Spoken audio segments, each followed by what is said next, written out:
February 21st, 1945, 9:30 hours. The meat grinder, Iwo Jima. Corporal Frank Smokey Harris, 20 years old, tasted the sulfur in his throat. It was a gritty volcanic ash that coated everything, mixing with the salt spray and the metallic tang of fear. He lay flat, his face pressed into the black sand, his 72-pound M2 Flamethrower a lead and steel cross on his back. 50 yards ahead, the world was a haze of smoke and high explosive. A Japanese Type 96 Nambu machine gun, hidden in a pillbox of black rock and concrete, was methodically, rhythmically tearing his platoon to pieces. The M1 Garands of his squad mates pinged harmlessly against the concrete embrasure. The barman fired a long, desperate burst, the tracers just sparking and disappearing into the darkness of the slit. 2 men from Baker Company had tried to crawl forward with grenades. They were both dead, their bodies twisted in the sand, a testament to the futility of conventional arms. The squad leader, a sergeant with a face like old leather, crawled over to him. He didn't yell. In the din of the shelling, he just tapped Smokey's helmet and pointed. It was the simplest of gestures. It meant, "You're up. Go fix it." Smokey was a marked man. The Japanese snipers hidden in the crags of Mount Suribachi above knew his silhouette. The man with the 2 tanks on his back was the priority target. He was a walking bomb. He felt the cold, sloshing weight of the napalm gasoline mix shift as he rose into a low crouch. His squad gave him everything they had, a wall of suppressing fire. He ran, clumsy and heavy, his heart a hammer in his chest. In his hand, he gripped the wand, the trigger, the Mjolnir of the Marine Corps. He was not a rifleman. He was not a soldier, not in the way his father had been in 1918. He was an exterminator. He was the bringer of a primal liquid fire, and he knew with a cold certainty that the men inside that bunker were not afraid of a bullet. But they were, with all their souls, terrified of him. The flamethrower was not a new weapon. It was a terrifying, archaic terror, dragged from the trenches of the Great War. But in the European theater, against the mobile blitzkrieg of the Wehrmacht, it was a specialized, almost niche weapon. In the Pacific, it became the key. It became the one and only solution to the most complex tactical problem of the modern age, the Japanese defensive doctrine. This was a war unlike any other. The American island-hopping campaign across the Central Pacific, Tarawa, Peleliu, Iwo Jima, Okinawa, was not a war of maneuver. It was a war of excavation. It was a brutal head-on siege against a fortress world. The Japanese, under brilliant, ruthless commanders like Lieutenant General Tadamichi Kuribayashi on Iwo Jima, had abandoned the suicidal banzai charges on the beach. They had learned. Their new strategy, Ketsu-go, Operation Decisive, was a masterpiece of military engineering and fanatical defense. It was a strategy of no surrender. The Japanese soldier, steeped in the Bushido Code, would fight to the last man, but he would not fight in the open. He would fight from within the island itself. Iwo Jima was not just an island. It was a honeycomb. Kuribayashi had spent a year turning its 8 square miles into the most formidable fortress in human history. He had built over 1,500 interconnected bunkers, pillboxes, and blockhouses. These were not shallow foxholes. They were multi-story subterranean complexes with 10-foot thick concrete walls, reinforced by steel, and connected by over 16 miles of tunnels. A single machine gun nest, like the one pinning Smokey Harris down, was not an isolated position. It was the firing slit for a concrete bunker that was, in turn, connected to a mortar battery 100 yards away, and a command bunker 50 feet below ground. Conventional weapons were useless. Naval gunfire, even from 16-inch battleship guns, just bounced off. Aerial bombardment, which had turned the surface of the island into a moonscape, left the defenders untouched and waiting. M1 rifles, bars, and .30 caliber machine guns were utterly impotent against a 6-inch wide concrete embrasure. Demolition charges were vital, but a Marine had to get to the bunker to place the charge, a suicidal run. The fortress was perfect. It was a tactical problem that could not be solved with a bullet or a bomb. It needed something else. It needed fire.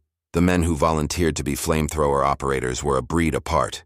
They were often the largest, strongest men in the platoon, chosen for their ability to hump the 72-pound M2 across the volcanic ash and coral ridges. The M2 was a simple, brutalist piece of technology. It consisted of 2 tanks of fuel, a thickened napalm gasoline mix, and a smaller third tank of pressurized nitrogen, the propellant.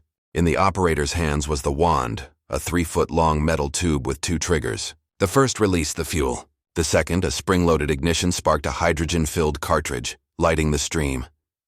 To carry it was to live with a constant cold dread. The operator was the primus inter pares of targets.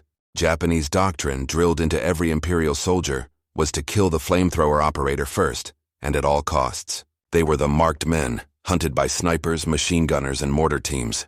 A single rifle round striking the pressurized tanks would not, as movies depicted, cause a massive fireball. The real fear was a round puncturing the fuel tanks. The operator would be hosed down head to toe in his own napalm, a flammable, sticky jelly. The next tracer round would turn him into a human candle. But the psychological burden was as heavy as the physical one. A rifleman killed at a distance. His kill was an abstraction, a target that fell. The flamethrower operator killed at 30 yards. It was intimate, visceral, and absolute. The Marines, in their gallows humor, had a name for their assault teams: blowtorch and corkscrew. The flamethrower was the blowtorch. He was the man sent to do the dirty work. His job was not to kill. It was to incinerate. It was to cremate. He was the man who had to listen to the screams. The man who had to smell the results, a smell, they said, of carbonized meat and burnt hair that never, ever washed out of your fatigues.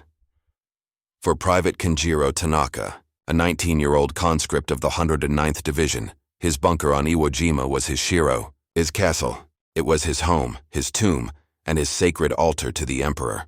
For 6 months, he and his comrades had been digging in the volcanic rock, their hands bleeding, their bodies ravaged by dysentery, all for this one final battle. His confidence, in the face of the massive American fleet, was absolute. His concrete nest was a masterpiece. The firing slit, or splay, was angled at 30 degrees, giving his Nambu a perfect field of fire over the beach, while making it impossible for an American rifleman to fire into it. He had food, water, and thousands of rounds of ammunition.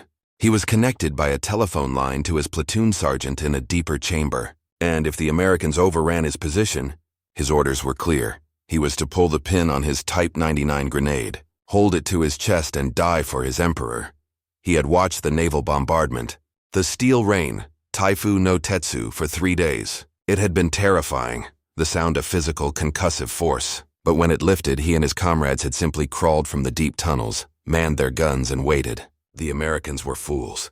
They believed the battle was won by steel. He knew it was won by Seishin, spirit. His concrete and his spirit were an unbreakable shield. He was prepared to die by a bullet. He was prepared to die by a grenade. He was prepared to die by his own hand. The one thing his Bushido code had not, and could not, prepare him for, was death by fire. He had no context for a weapon that could turn his invincible concrete tomb into a 3,000-degree oven in 1 second. Corporal Smokey Harris was in the blind spot. He had made the 50-yard run, his lungs on fire, his squad's bars and M1s chewing the concrete around the aperture, forcing Private Tanaka to duck. Harris pressed his back against the bunker, the concrete hot from the impacts. He was deafened by the roar of the Nambu, just inches away, on the other side of the wall. He unslung the wand. He checked his gauges. He was ready. He gave the signal. The bar went silent. A Marine in a shell crater 20 yards away screamed, "Jap! Jap!" trying to draw the gunner's attention. Harris stepped in front of the slit. He pulled both triggers. The world dissolved in a whoosh roar. A torrent of liquid fire, a solid, cohesive stream of burning, jellied gasoline, slammed out of the wand at 100 miles per hour. It was not a flame, it was a jet. It hit the far side of the concrete embrasure and splashed. It behaved like water, but it was water that was 3,000 degrees Fahrenheit. It flowed through the 6-inch slit, around the corner of the angled splay, and into the bunker. For Private Tanaka, the world ended. It was not a fire he could dodge. It was an atmosphere that was instantly totally replaced. The liquid fire, the napalm, hit the far wall and splashed back, coating him, his machine gun, his ammunition, and the very air itself. In 1/10 of a second, every molecule of oxygen in the small concrete room was consumed, sucked into the chemical reaction. Tanaka took a final breath, but it was not air. It was a superheated carbon monoxide-filled vacuum. His lungs flash-boiled, his hair, his uniform, his skin, all vaporized before his brain could even register the concept of pain. The ammunition in his rifle belts began to cook off, the rounds exploding in a chain reaction, pop, pop, pop, pop, pop. Smokey held the trigger for 6 seconds, a solid 6-second burst. Then he stopped. The roar was replaced by a sudden sickening silence. Then came the screams, not from the first chamber, Those men were dead, but from the tunnels.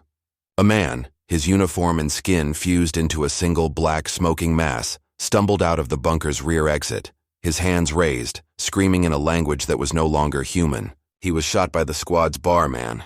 Then another. Then two more, their hands up, completely, utterly broken. They had chosen capture, the ultimate shame over the alternative. The fortress was breached. This was the terror the Marines recognized. The flamethrower was not just a weapon of death, it was a weapon of choice. The Japanese soldiers' doctrine was built on a fanatical, fatalistic acceptance of death. A bullet was honorable. A grenade was honorable. Kamikaze was honorable. But the flamethrower introduced a variable that Bushido had no answer for. Primal, existential terror. This was not a clean, swift death. This was cremation.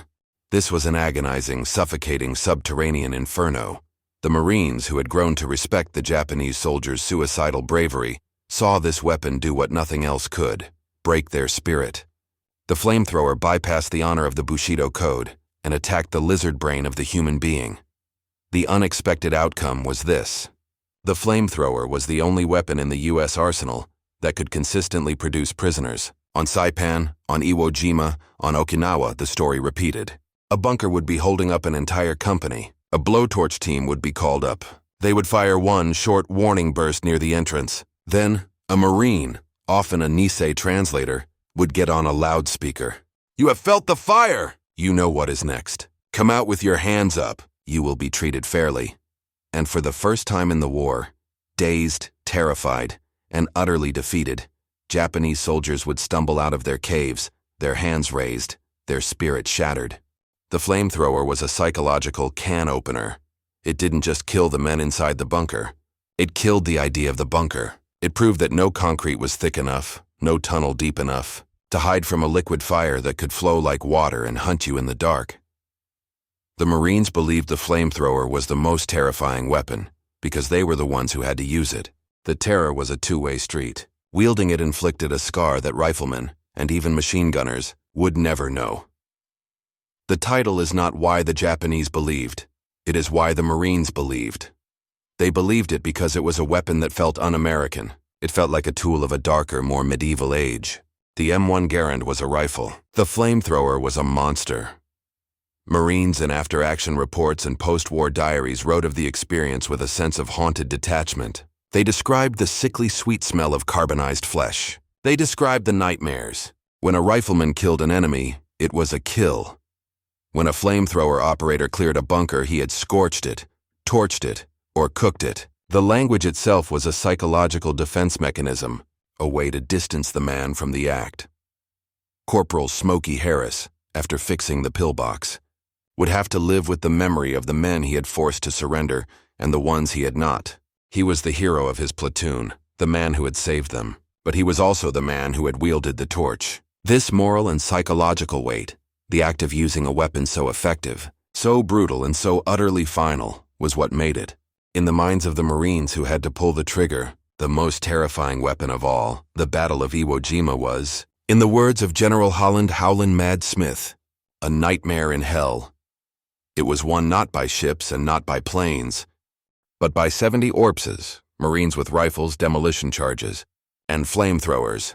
The flamethrower was statistically decisive. The island was divided into 500-yard sectors. A sector was not cleared until the blowtorch and corkscrew teams had gone bunker to bunker, hole to hole, and scorched every position, either killing the occupants or, more often, sealing them in.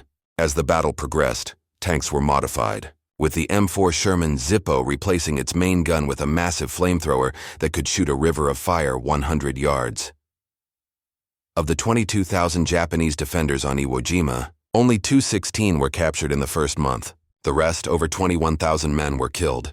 A vast unknown percentage of that number were not killed by bullets, but were entombed by the flamethrower, either by its fire or by the bulldozers that followed, sealing the torched caves. The flamethrower, an ancient and brutal weapon, was the perfect, terrible answer to the Japanese doctrine of subterranean no-surrender warfare. The Marines believed it was the most terrifying weapon because they saw firsthand that it was the only tool that could defeat an enemy who was not afraid to die, but was, in the end, terrified of being burned alive.